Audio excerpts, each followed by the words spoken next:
nominated for Critics' Choice Awards today for Best TV Movie and Best Lead Actress in a Limited Series or TV Movie for Jessica's performance. Both so well deserved. So please join me in giving a huge welcome to Director and Executive Producer Michael Cristofer. And Actor and Executive Producer Jessica Lange.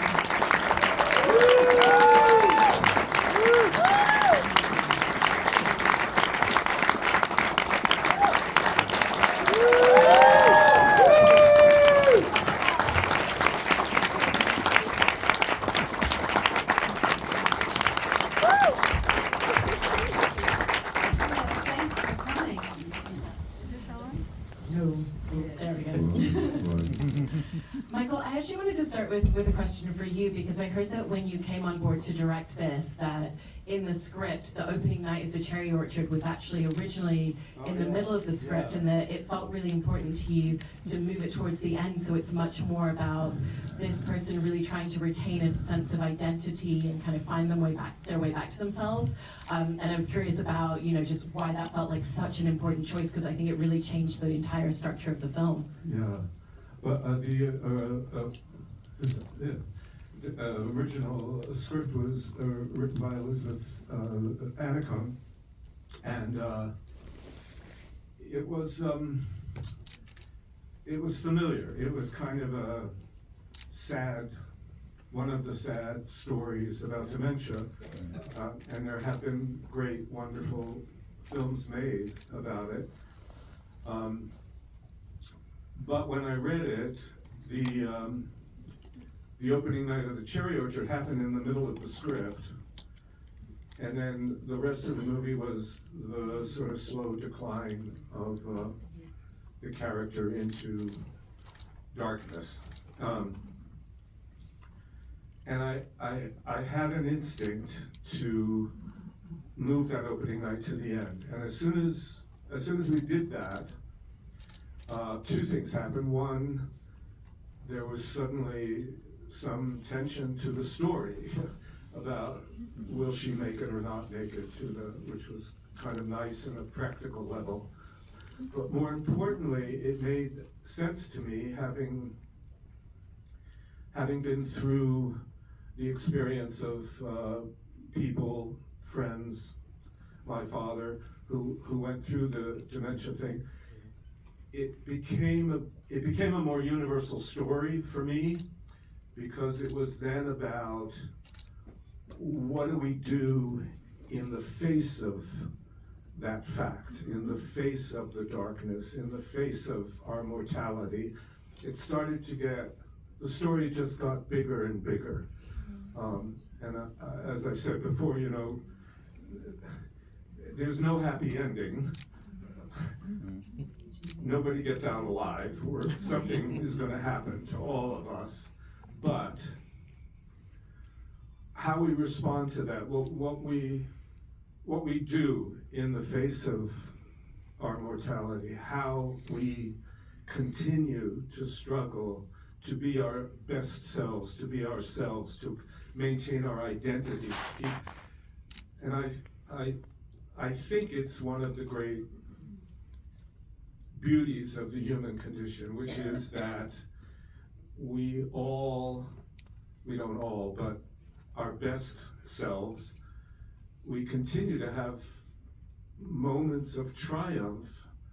We accomplish wonderful things. And even in the face of encroaching darkness, like a disease like dementia, it just felt to me, from my experience, those moments where someone finds that lost word or makes that impossible step forward, and those are that's the triumph, the human triumph in the face of our mortality. And I'm talking too much. And that's what it opened up. By moving that event to the end, I knew I could give her that triumph in the face of the encroaching darkness. It's such a wonderful choice in terms of what it gives the story. And, Jessica, for you, there's something so striking about watching everything in Lillian's experience and then the character that she's playing in the cherry orchard, who's experiencing losing the things that are most important. And so you have these two parallels that you're really able to draw upon. And I was curious about just the richness that really gave you and how you felt like one really fed into the other so naturally. Well, of course, that was the structure that made playing it so interesting, was to be playing the character, Lillian, but then playing Ranskaya, Lubya, in the cherry orchard. I mean, which is what you just said, where their parallels are so striking, because they couldn't have chosen a better play to kind of track with this, what's happening in her real life. Because she's losing family, she's losing place, she's losing memory, she's losing all of those things that are happening to Lillian are mirrored with Ranskaya. Of course, she comes back, she's losing the land, she's losing the house, the community, the cherry orchard. And she also, although they cut it for some fucking reason, there's a scene in that she plays on stage where she sees the ghost of her mother moving through the cherry orchard, which I thought was one of the most moving and profound moments in the play, that mirrored exactly what's happening to her when she sees her husband, the ghost of her husband, manifest in these places. And for that moment she's like, oh my God, do you see that? And yeah, so anyhow, that's My mistake. yes. I'm sorry. But that was one of the things that made it so interesting to play, was, because it's not often you get a chance to play two characters. And also, I had never done Chekhov, so it was a great opportunity just to kind of dip my toe in the water of We Mr. did get to do that. We created a company of actors in Atlanta, and we rehearsed huge sections of the play. Yeah.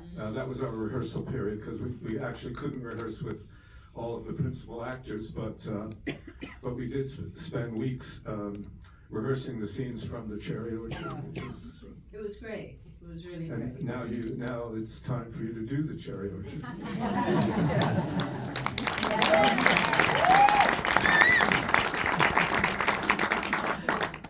Jessica, I know that you also, spoke specifically to doctors and really kind of researched the specifics of what this would look like for Lillian in terms of the way it would impact speech and movement. We see kind of the shakiness in the hand, and I was just curious about those conversations that you had and some of the really key points that came into your performance from that.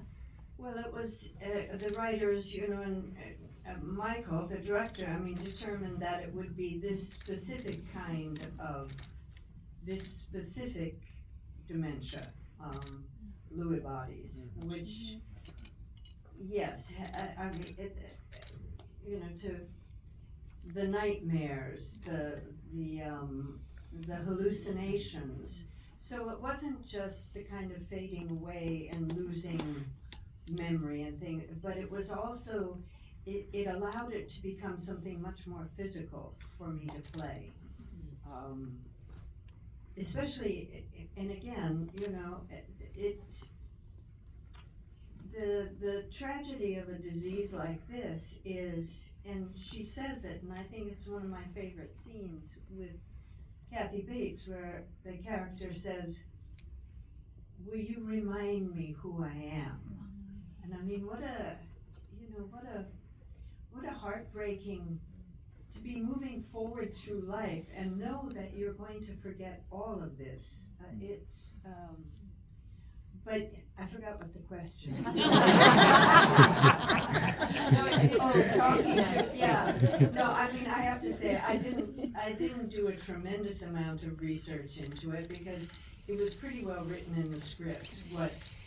But yeah, to know how that affects like the nervous system, how that affects, the trembling and I mean, it was very, I hate to even use the word interesting to study because it's so terrible, but I wanted to try to get it as right as I could.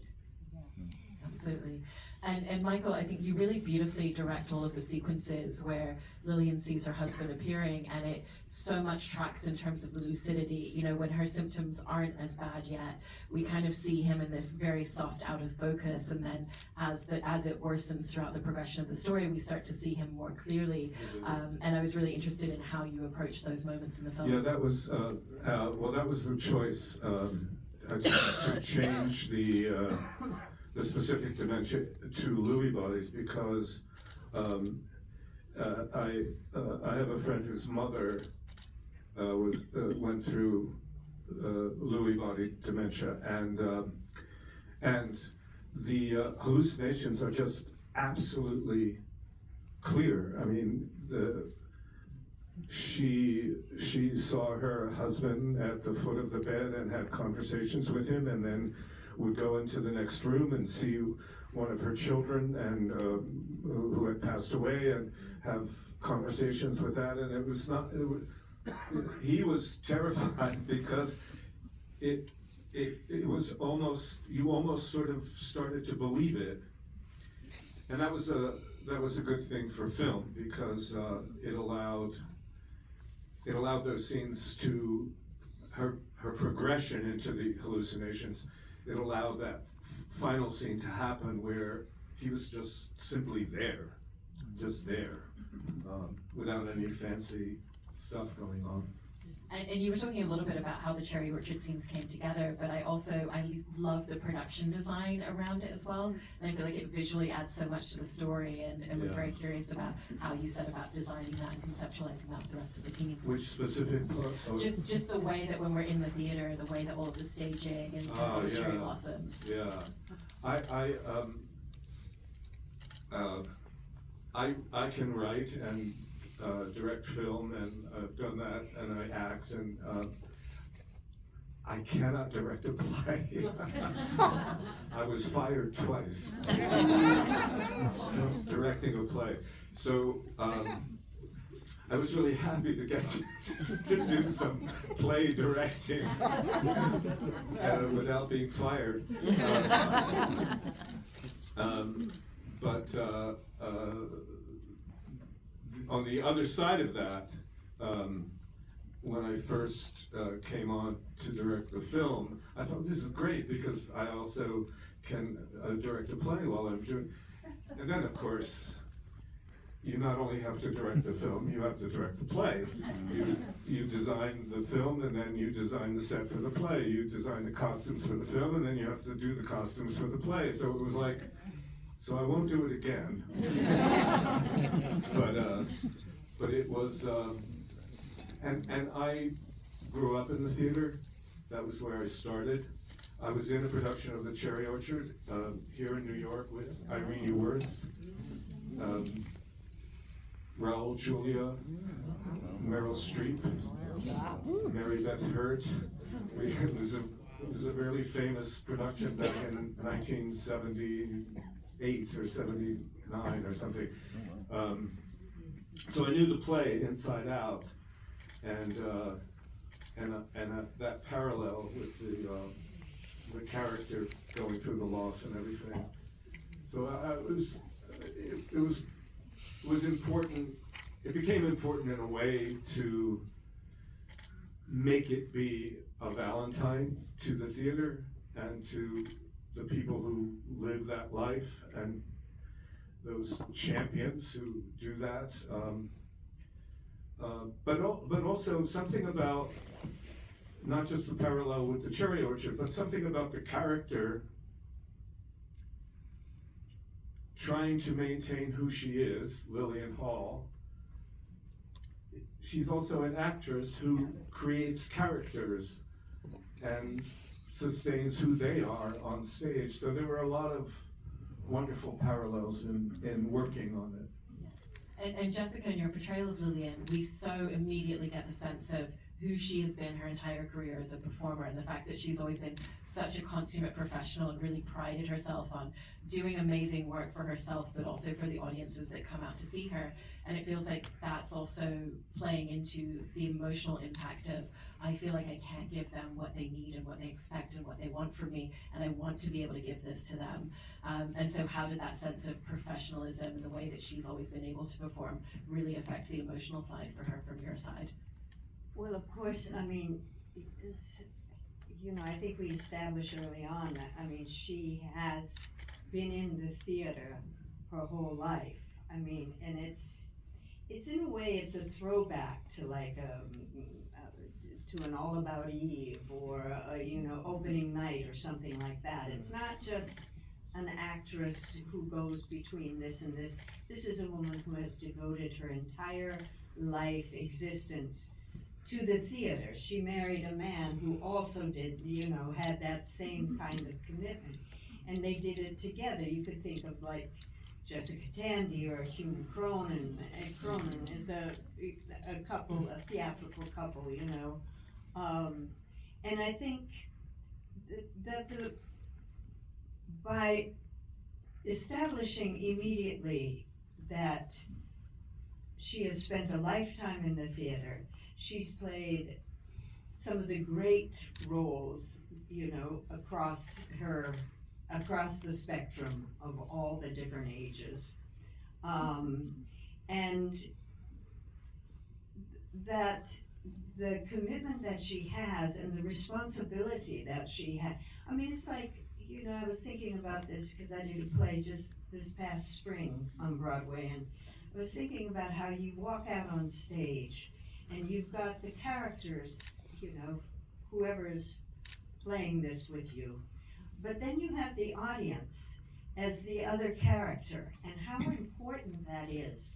And to get that kind of, when you step off into the unknown every night, and you have this kind of symbiotic, this exchange of energy, almost like alchemy in a way, this exchange of energy, it becomes something else. And I thought, what a wonderful thing to be able to explore that with a character who has taken it to the nth degree. I mean, who has done maybe 100 roles on stage, whose whole life is about the theater. And what a great experience to really do something, tribute to the theater itself and what that means, which I think is shifting a lot, and maybe we don't really understand the way it was, imagining that she came up in the 60s, 70s, 80s. I mean, she's had 4 decades of being on stage and what that means. So I think, in that way, it was just a wonderful kind of exploration of who she is as a woman, who she is as a person, who she is as an actor, and how all of that is going to be now stripped away, and what that means, and knowing that this will be her final performance, really, her final character that she will ever play, and knowing that, going into it, the emotional, the pressure and but the love that she takes with her into it was what became really interesting for me to play. Yeah, I think it's one of the beautiful details about watching it.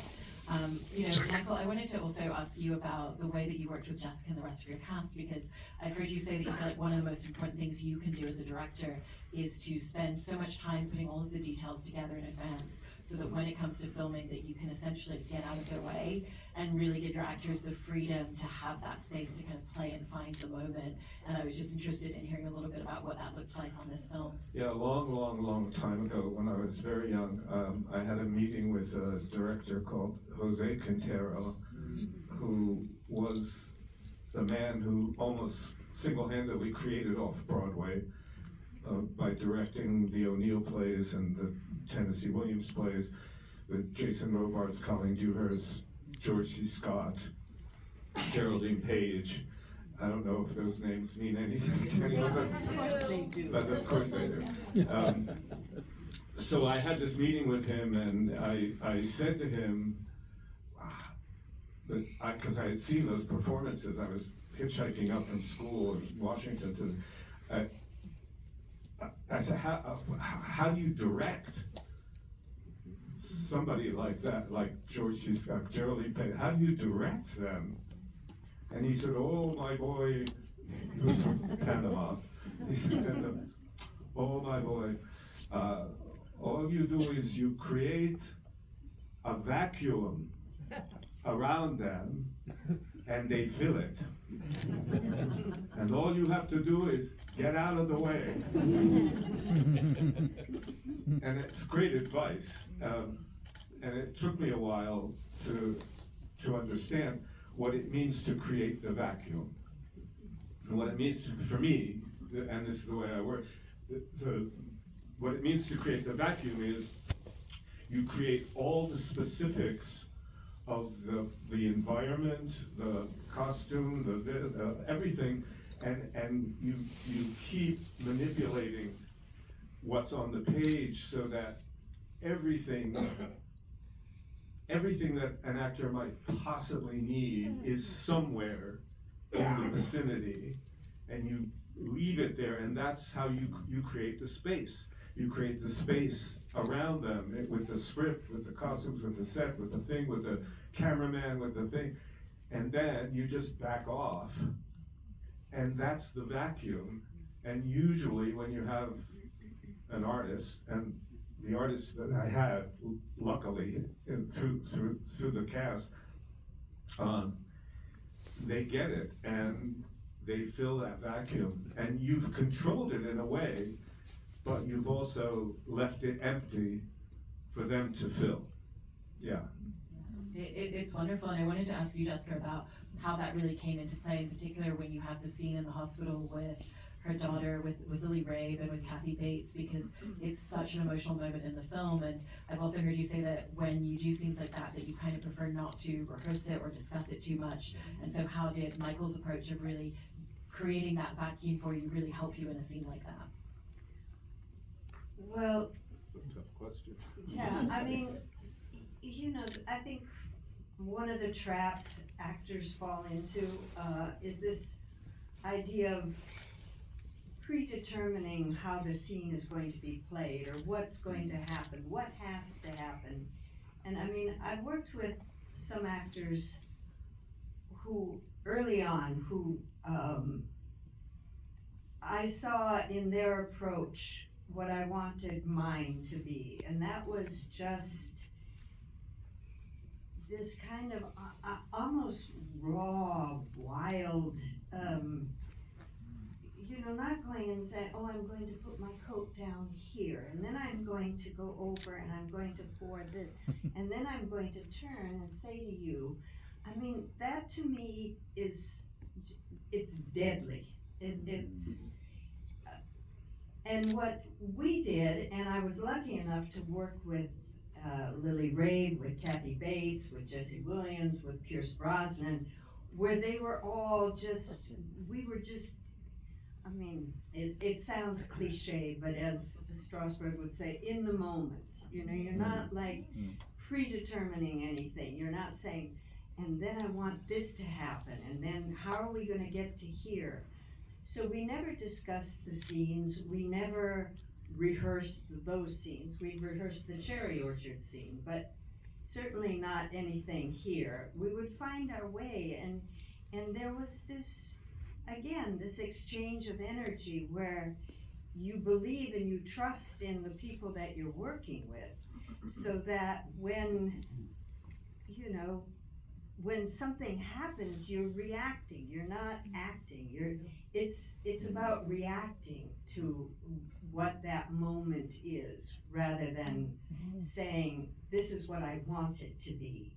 And then it becomes thrilling, it just kind of opens up in this way that takes you by surprise, that takes your breath away. And I mean, I really feel lucky, you know, for instance, in the scene you were talking about, that Lily Ray was, you know, she's like a raw nerve, and everything she brought to that scene was thrilling and exciting, and but something we never had to talk about. You know, we never had to say this is where this should go or would. And Kathy's always just there, right there, like present, absolutely present in the moment. And that's when it becomes thrilling. That's, for me, that's when acting kind of just, you know, you kick it up a notch and it's like, whoa. I don't know what we did, but I think it works. Maybe. I don't know.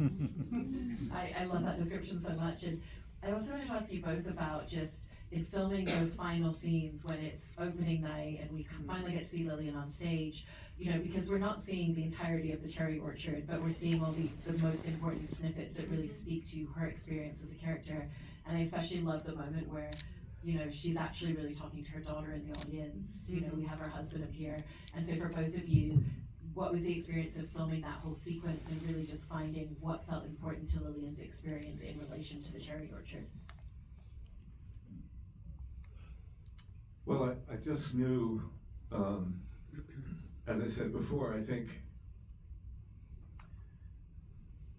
that was the sort of the kiss to the theater,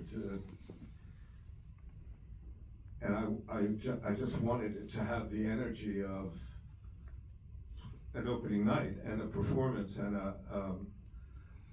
that fantastic thing that happens when you get out on a stage and there's the energy of the audience and it just keeps going and going and going and going, and then there is the scene in the cherry orchard where Lubia says goodbye to the house, and as soon as we got to that and we were doing it, and it's goodbye to the house, goodbye to the theater, which is my house, and goodbye, and I knew we could show that or scare the audience that, oh, she's lost her way. But what she hasn't lost her way, what she's done is she's completely married who she is and who the character is at that moment.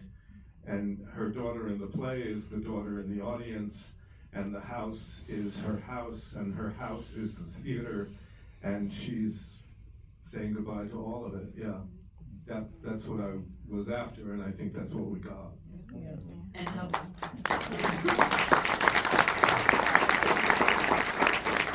for you, Jessica? Because in those scenes, it's so much more than just performing the cherry orchard, because it's everything that has been leading up to that moment for her.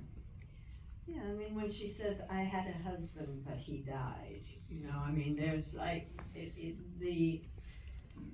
the parallels are so,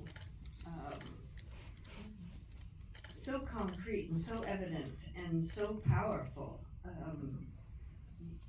You just had to kind of go with this meeting of the play and her life and believe that the power of that the energy of that was going to really carry you along.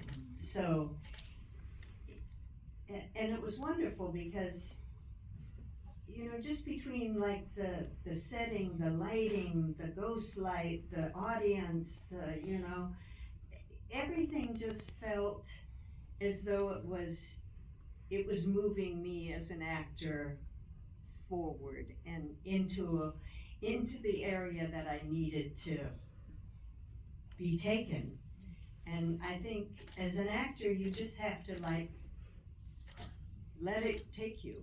Let that energy move you where it's gonna go. And see what happens. And somehow all of the elements at the end there really came together and made the performance.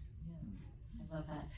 And just beforehand, Michael was telling me about how the two of you have been friends for about 40 years, and you met and became friends working on a movie that was a terrible experience for both of you, but really awesome. And I love that you finally found the perfect project to work together on. Do you have plans to try and work together again anytime soon?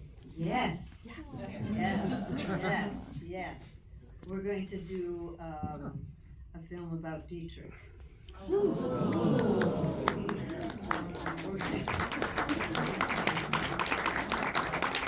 going to do a film about Dietrich after her film career, basically, because I did this in a limited series about Joan Crawford and Betty Davis.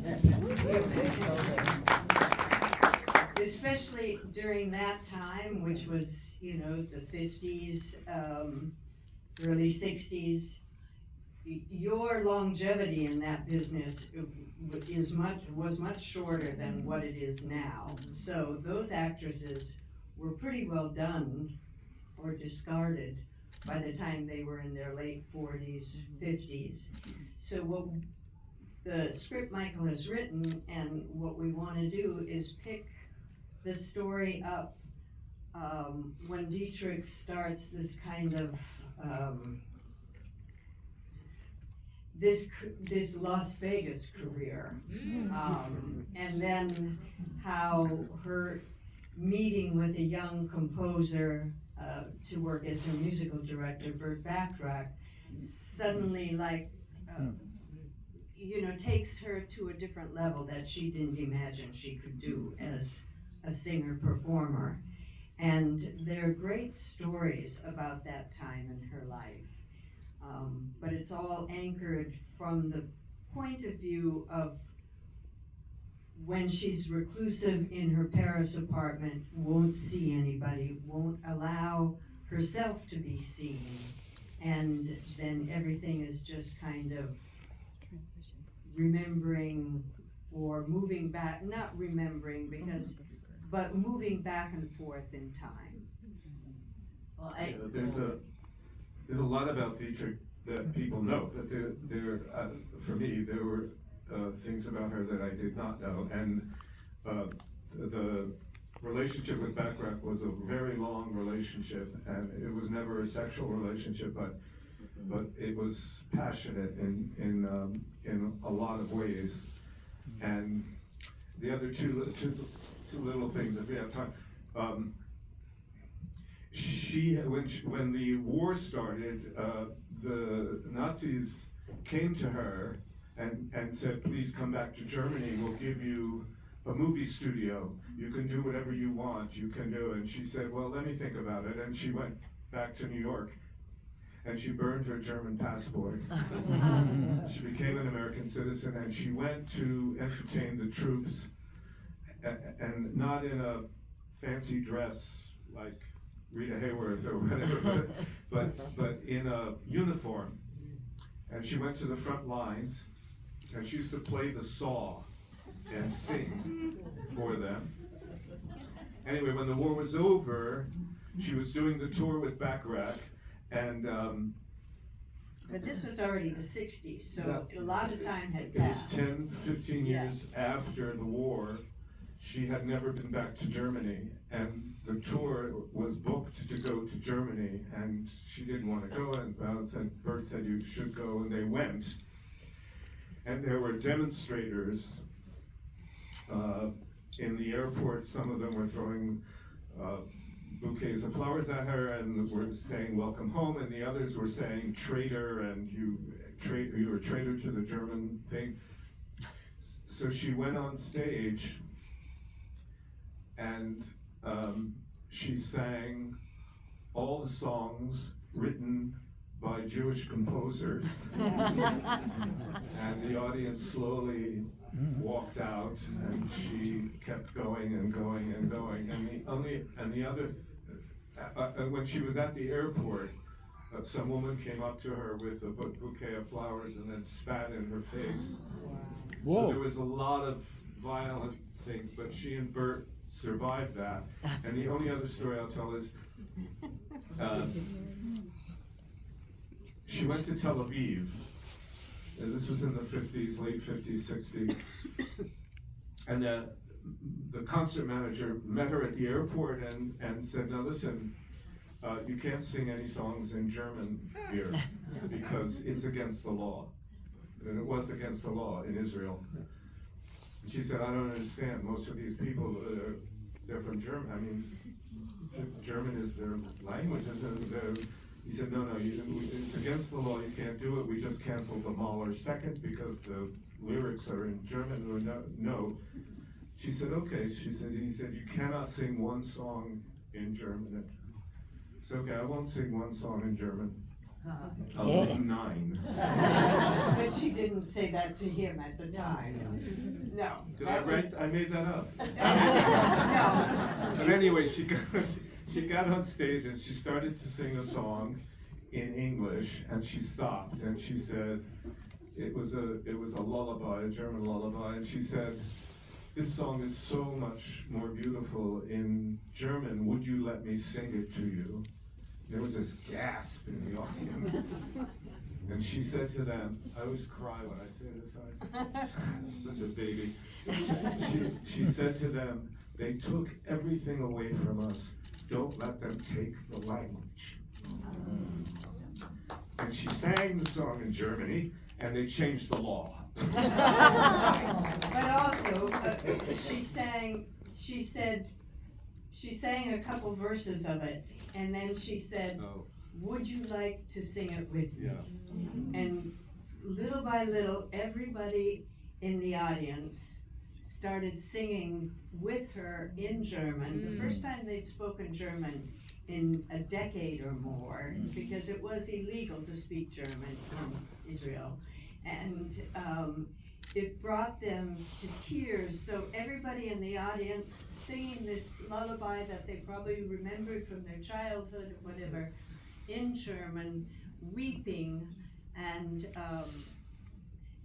she sang all the songs in German. And at the end of that concert, she got 30 standing ovation. Whoa. It went on for almost an hour. She had balls, this woman. I love that about her. I mean, yeah, she was something. I can already tell based on the way that you both talk about it that you're the perfect people.